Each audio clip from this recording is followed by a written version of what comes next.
এই সরকারের মাধ্যমে একটা সুন্দর সুষ্ঠু নির্বাচন হয়ে একটা গণতান্ত্রিক সরকার। এখন আমরা গণতান্ত্রিক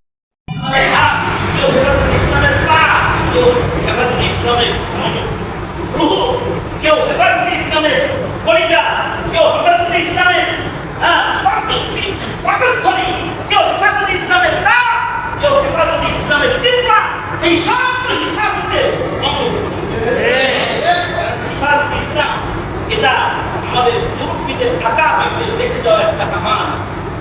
আমার ক্ষতি হতে পারে, হেফাজতে ইসলামকে আমি ক্ষতিগ্রস্ত হতে দিতে এই এবং হেফাজতে ইসলামের এই শক্তি, এই বেড়া, এটাকে ঐক্যবদ্ধভাবে ধরে আবার একটু দুশ্মনদেরকে জানান দেওয়ার একটা সময় চলে আসছে। এই সময় বিভিন্ন ধরনের কথা বলে বিক্ষিপ্ত থাকার কোনো সুযোগ নাই। এই বিক্ষিপ্ততাকে দূর করার জন্য আপনাদেরকে আজকে আবার একটু পরিপতিতে আজান দিয়ে হঠাৎ করে আপনাদেরকে মাগরিবের আজান সময় তো তাও কিছু টাইম থাকে, এসার সময় থাকে, আসরের সময়